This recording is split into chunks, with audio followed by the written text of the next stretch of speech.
Aisha and the rest of the companions used to say, Rasul was the most giving in Ramadan. This is now what giving means, not just money. And there are 5 main activities of worship in Ramadan that we do. 5. You can do more, but these are the minimum. You ready for them? Number 1, extra prayers. You might be just doing the 5 compulsory prayers right now. Why don't you go and add the sunnahs?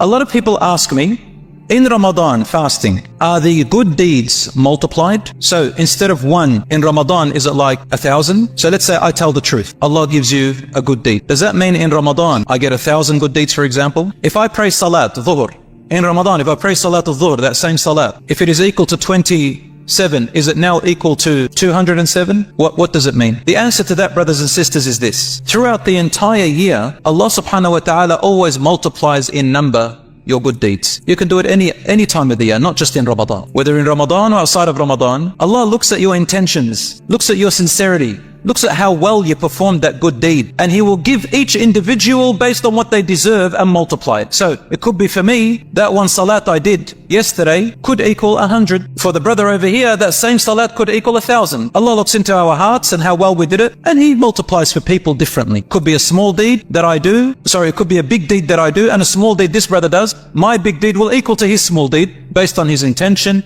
and how he did it, and his anticipation of Allah's reward, and so on many factors. Same with Ramadan. The good deeds do not automatically get multiplied in number, because there's actually no text in the Quran and Sharia which tells you that. But I'll tell you what does happen in Ramadan. In Ramadan, definitely, the texts show us that the good deed is more weighty, it's heavier, it means a lot more to Allah. It means a lot more. So it's like looking at currencies. Let's talk about in the way that we can understand. Some currencies, you can have a million of it, but because of the country's economic situation, that million could equal in Australian dollars what? $1. Or you can have a euro, and in that same country, 1 euro equals 10 million of that currency. So the weight of what that means. That's the same in Ramadan. If you think of it in currency wise, it's not more, but it's worth more. Same as when you do a good deed in Hajj or in Masjid al-Nabawi, you pray that your deed is worth more. So now we are established. The good deeds are multiplied depending on your intention, not just because of the fact it's Ramadan, not because of the fact that it's Ramadan. You could do a good deed and you're not really looking forward to Ramadan. You're not really anticipating the reward in Iman. That good deed means it doesn't really have much weight. So if the good deeds are more serious and weighty and have more value, then the sins also are more serious. Did you know there are people who enter Ramadan and exit Ramadan, and their entire sins are forgiven, and their iman is higher, and the value of their deeds is heavier than the mountains and the skies put together? And some of them, they enter Ramadan, and guess what happens to them? It becomes a cause for them to enter hellfire or get closer to hellfire. Wal-'iyadhu billah. You either go this way or that way. Which one do you want? It's a pathway for both. Some people use Ramadan and they do every major sin, and they waste their time, and they go and do all sorts of terrible things, especially after Taraweeh. They think they can let their hair down, and they spend it in places that earn them more haram and more sins. You think to yourself, well, what has this person really done for his Ramadan or her Ramadan? Also, the good deeds, the sins are not multiplied any time during the year. So the sins are not multiplied, the good deeds are not multiplied. The good deeds are heavier in value, and the sins are heavier in seriousness. Let's look at some virtues. The Prophet ﷺ was the most giving in Ramadan. And giving does not only mean money. Giving means from anything of yourself. Your time, your goodness, your kindness, your care, your forgiveness, your mercy, your service, your smile, your attention to someone, your bringing of happiness to someone, helping someone relieve their pain, their worries, their stress, being there for someone, sharing food, sharing goodness. You lend someone money, they're in strife, they say, please give me more time. You give them more time. All this is called giving. Also in worship,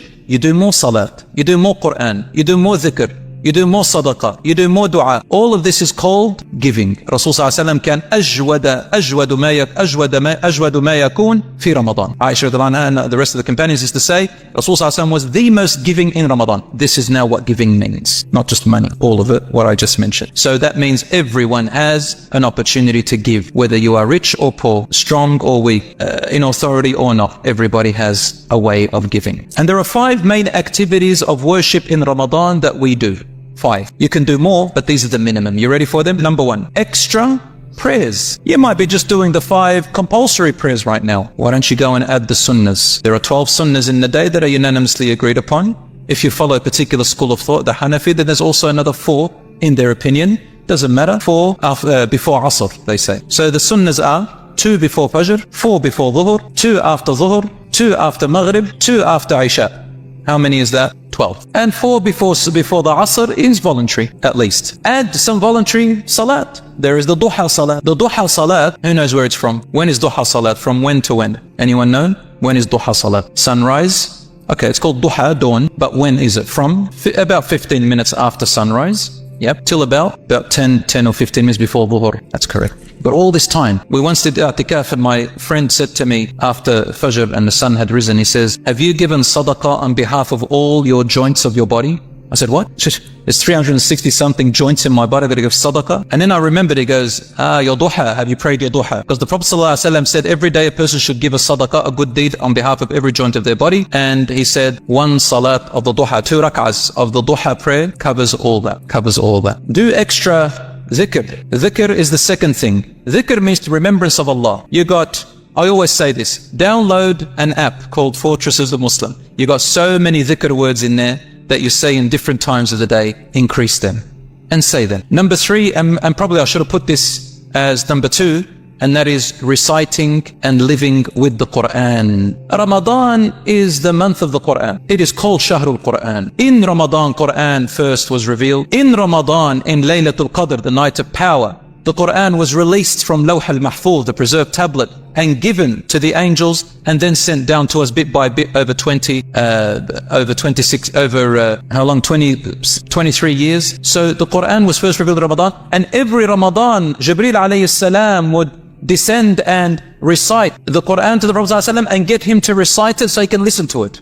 Test him. Every single Ramadan. Until the last Ramadan, Rasulullah ﷺ lived, and he said, I see my death nearing. For Jibreel had never recited the Quran to me in Ramadan more than once except now. He recited him twice to make sure. And this, I see it nearing my death. And really that was Rasulullah ﷺ, the year in which he passed away, sallallahu alaihi wasallam. The Quran, the month of Ramadan is the Quran. Some people know how to recite the Quran perfectly. Some people can recite it with difficulty. Others, they stutter a lot with even more difficulty. And there are others who don't even know how to recite, even put a word together or a sentence together. And some of them don't know at all. So every person at their level. Here's what I'm going to advise you, brothers and sisters. Those who recite it very well, you are expected to finish the Quran at least once during Ramadan. Those who recite it somewhat well, try to get to the whole of it, if you can. Those who cannot, for various reasons, try your best, aim for certain surahs or chapters to finish. Those who struggle with it, do whatever you can. The Prophet, peace be upon him, said, the person who recites the Quran and finds it and struggles with reciting it, they have double the normal reward because of your effort. And this is an encouragement to learn how to read the Quran better. As for those who are, say, new to Islam, don't know Arabic, they haven't had the opportunity, again, you are not out of the picture. You can memorize even Al-Fatiha and recite that by heart. If you know a short surah, recite it by heart. If you recite Qul Huwallahu Ahad 3 times, it equals the entire Quran, for example. So recite what you can.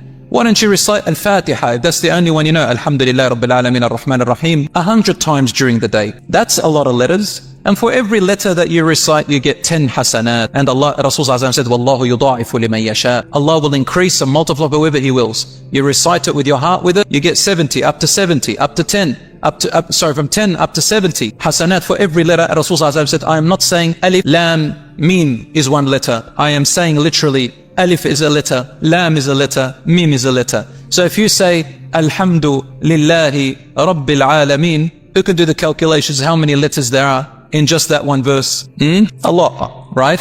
A lot of letters. For the sake of time, if you were to calculate how many letters there are in there, multiply that by 10 minimum, and that is the reward of saying it. And Allah subhanahu wa ta'ala may give you multiples up to 70 for each letter. Can you imagine? Just reciting the Quran in itself, even if what you have memorized, in itself is an act of worship, even if you don't understand what you're reciting. But of course, grab a good translation of the meaning of the Quran. One that I recommend is Mawdudi's Tafhim al-Quran, or anyone that tickles your fancy or you can relate to it very well. Recite it and inshallah it'll help you. The most important thing, brothers and sisters, you find a verse that you can relate to and understand. If it's a commandment or prohibition or an advice, try to practice that this Ramadan. For example, you're reading from Surah Al-Hujurat, whether you are reading the translation of the meaning and it says يا أيها الذين آمنوا اجتنبوا كثيرا من الظن. Oh, you who have believed, avoid much of your speculations and suspicions about others. Meaning, don't follow rumors and speculations. Don't even say to yourself, man, I'm so experienced, I know when someone says something what it means, and I know this person. Don't do that. Allah says, avoid much of your suspicions. Even some of your suspicions are sinful. So suspecting someone of something, keep it for yourself. Don't act on it. And don't talk. So this is an ayah in the Quran, for example. Are you going to do that in Ramadan, for example? Busy yourself with worship, ya akhi. Stop looking at people. Look at yourself. That's the thing about Ramadan, focusing on yourself. Curiosity, trying to find out secrets and private affairs of other people. Who's got what's that couple doing?